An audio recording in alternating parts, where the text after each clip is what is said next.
Hello. I'm here to collect the item I handed in for repair. Ah, Lady Ningguang. One moment, please. I'll fetch it immediately. Very good. Don't rush now. Please, handle it with care.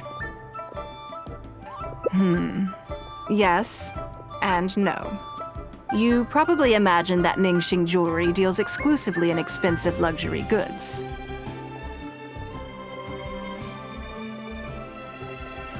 The workers here are very skilled, so I like to come to them when I need something custom-made. This time, though, I just had them do a simple repair. The item is quite ordinary. In fact, the cost of the repair was more than the item was ever worth. Lady Ningguang, your comb has been fixed. Please inspect it and see whether you're satisfied with our work. We did everything we could to restore it to its original condition. You'll still see a few marks on there, though. This was unavoidable because of how badly damaged the item was. That's fine. Thank you for your hard work.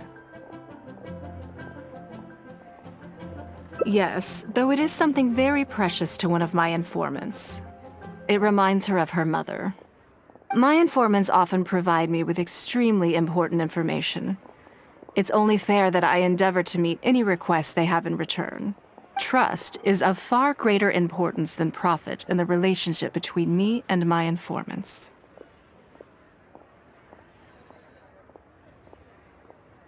It's understandable to think that way, and in the vast majority of cases, you'd be completely right. But things are a little different with these particular informants. Mora doesn't get you very far with this crowd. And this only makes me all the more excited to meet with them. Thank you for the repair, Xingqi. This is a great help. Oh, don't mention it. It's always a pleasure, Lady Ningguang. Let's go and meet them.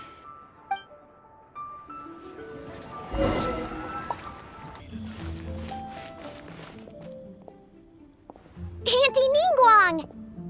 Hi, Auntie Ningguang! Hello, my dears. It's been a long time, hasn't it? Yes, indeed. And they are some of my most reliable helpers and friends. I didn't want to involve them in intelligence gathering for me at first, but they, on the other hand, were so enthusiastic about the idea that I thought it couldn't hurt to try. I treated it as a little game between us. It turned out that they delivered the goods and thoroughly enjoyed themselves while they were at it. So, it was a win-win. So, fill me in. How have you all been doing? Great! Mom and Dad have taken me on loads of cool trips recently. It's been loads of fun. But you didn't do your homework, did you? Yeah, but it's not my fault. You still gotta try. Like teacher says, Liyue Harbor is in a new age now, and we've got a really important part to play. This new age started after that great battle, you know.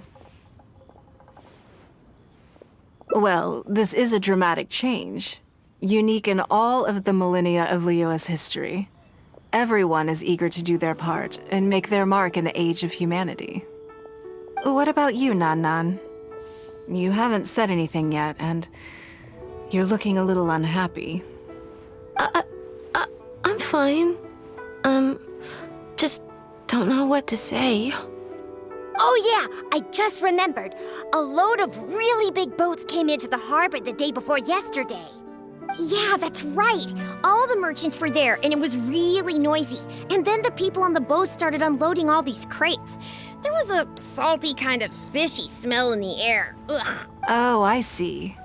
That'll be the fishing boats coming back from the open ocean. How much cargo were they carrying? Remember, I taught you how you can tell. Yep, I made sure to look at the waterline, just like you said.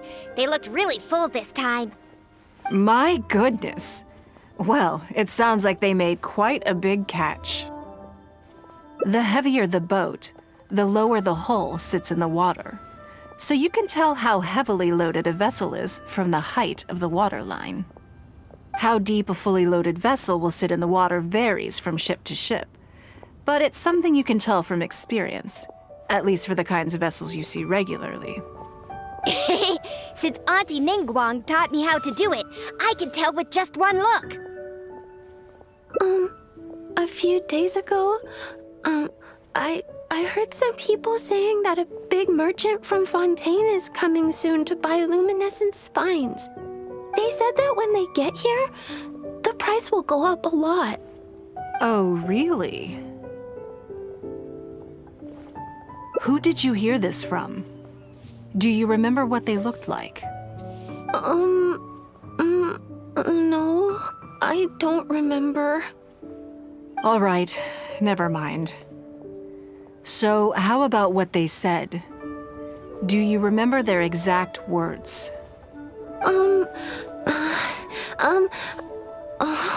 I don't remember that either. Sorry. Are you okay? You're usually the one that talks the most. What's gotten into you today? It's okay. Don't be upset. Actually, I brought you a little something to cheer you up. How about that, hmm? It's my comb. You remembered. Of course I did. If I make you a promise, I will always keep it. Thank you, Auntie Ningguang. Thank you so much. It was just a small favor, really. Nothing to get overexcited about. But they said you'd be too busy to remember about a boring old comb. They? Uh-oh.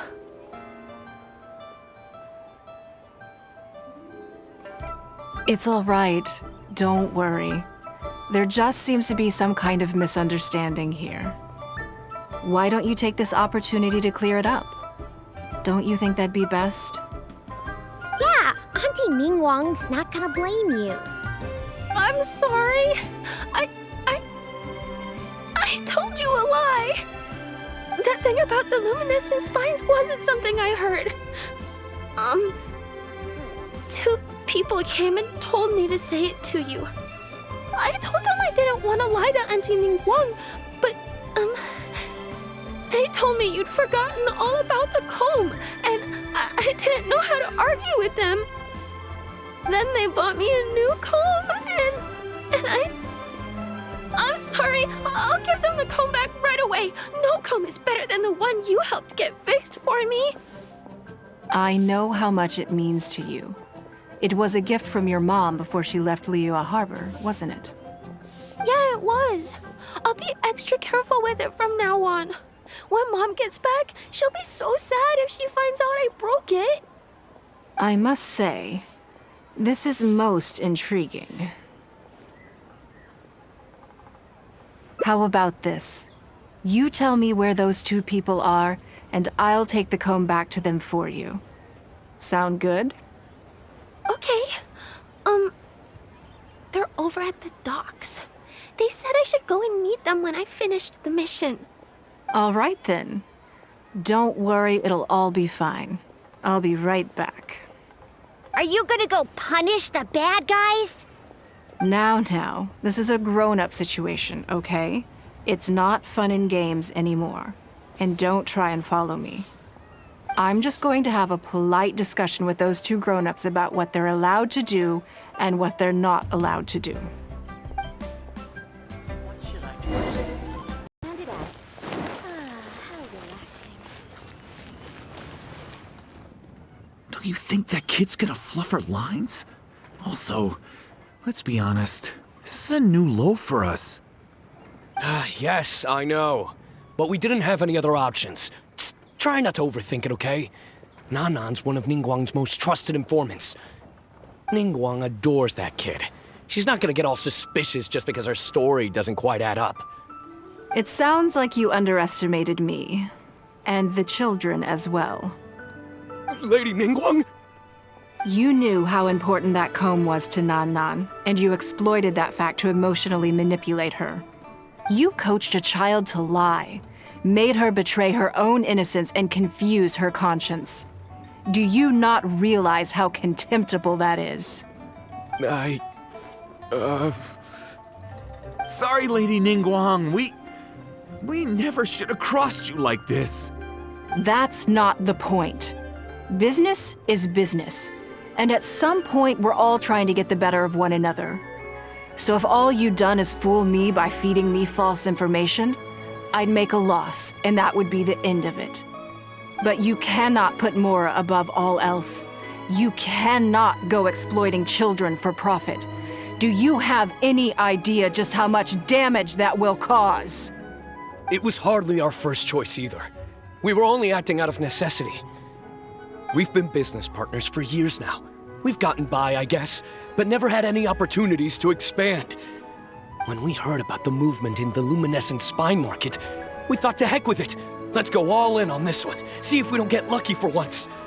So we stocked up a huge stash of luminescent spines and watched as the price went up and up. We thought this was gonna be it. We were gonna make our fortune. But we waited and waited, and this mystery merchant from Fontaine never came. More and more people started to suspect it was all a huge scam. Suddenly, everyone with luminescent spines was running for the exit, selling as fast as they could, but we had so much inventory that no one was willing to buy it. Oh yeah! As soon as Lady Ningguang makes a move, everyone follows her lead, and the price takes a steep hike. If we don't sell the goods, we're both bankrupt. We're in debt up to our eyeballs. We just didn't have any other choices. To be brutally honest, we took out a loan and made a speculative investment is not a sob story.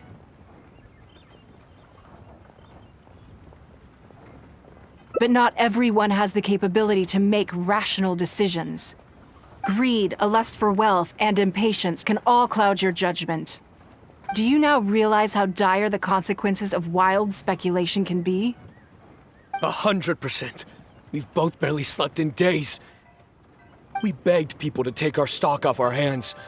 They laughed at us, called us idiots, thought it was all hilarious. We messed up. Completely and catastrophically messed up. The savings we worked so hard our whole lives to build up, decimated, just like that. All we want now is a chance to start over. Well, I can take your luminescent spines off your hands, but we will need a detailed contract. The portion of what I pay that exceeds the average price of luminescent spines in the past, you will have to pay back to me by some means in our future business dealings. Huh? But that means our profit is zero. Then you're free to find another willing buyer. But if you're seriously still insisting on turning a profit under these circumstances, I'm afraid you're beyond redemption. Lady Ningguang is right. Let's swap the goods for cash and use it to pay off our debts and be done with it. This is a lifeline and we should be grateful for it. Forget about making money. Yes, you're right. I have no particular need for luminescent spines, but I'm quite sure I can uncover a market for it with a little research. Okay, so, shall we get this deal done now, or? No need to hurry. Our deal is hardly the urgent matter here. Atoning for your transgressions is the main order of business. You took advantage of a child, and you are coming with me to make a full and unreserved apology. This is an opportunity for you to show remorse. Oh, okay. Come on, let's go back and see the children.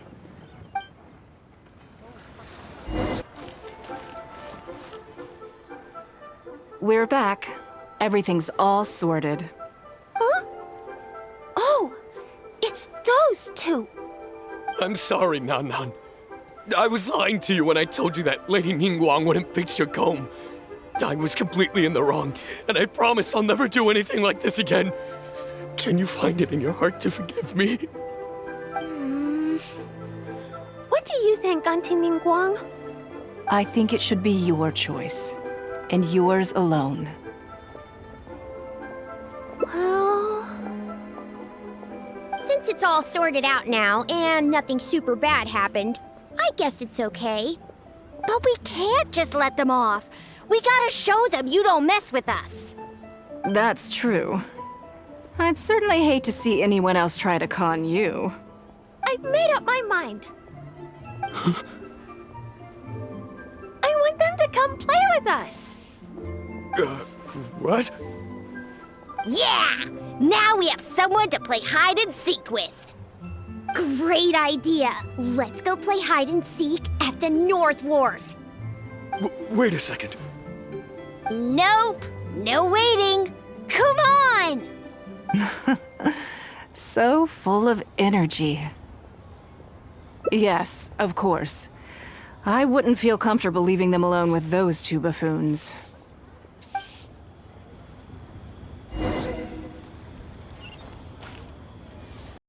Let me guess what you're thinking.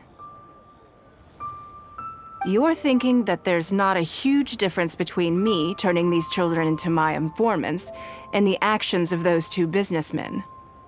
Am I right? They were completely different when I first met them. They'd run away as soon as they saw me, or they'd be shaking with nerves and unable to speak. But gradually, they stopped seeing me as someone to be afraid of, and started seeing me as someone they can trust. For my part, I did my utmost to fulfill the duties of a responsible adult. I played games with them, but I also taught them observation skills, analytical skills, how to think critically. I never taught business, though. Now, they're much further ahead in their studies, and far more mature than their peers. This has given them confidence in themselves. I think that this is beneficial to them. Yes, perhaps I am. I never had the chance to receive a good education as a child.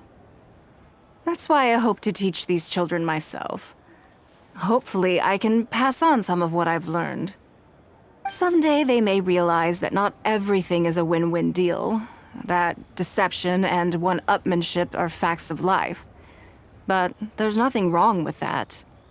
When that happens, they will be ready to face the world head-on and become exceptional businessmen and women. But until then, I am here to protect them.